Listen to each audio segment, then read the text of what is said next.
दलितों को मिले अधिकार या छिन जाए उनका हक। माननीय इलाहाबाद हाई कोर्ट की लखनऊ खंडपीठ के फैसले ने एक बार फिर से ये बड़ा सवाल खड़ा कर दिया है। अंबेडकर नगर, कन्नौज, जालौन और सहारनपुर के सरकारी मेडिकल कॉलेजों में अनुसूचित जाति जनजाति को दिया गया विशेष आरक्षण खत्म कर दिया गया है।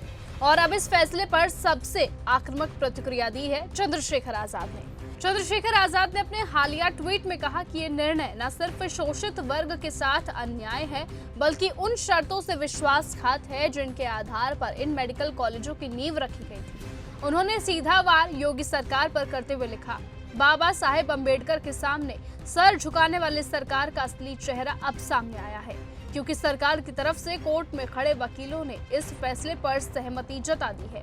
आजाद ने ट्वीट में साफ लिखा कि इन मेडिकल कॉलेज का निर्माण समाज कल्याण विभाग की विशेष घटक योजना से 70% बजट लगाकर हुआ था।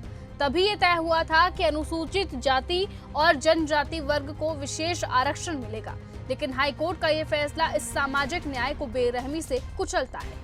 चंद्रशेखर आजाद ने न सिर्फ सुप्रीम कोर्ट जाने तक की बात कह दी है, बल्कि योगी सरकार से भी चुनौतीपूर्ण लहजे में कह दिया कि अगर दलित हितैषी होने का दावा करते हो तो विधानसभा में कानून बनाकर इन मेडिकल कॉलेजों का आरक्षण बरकरार रखो।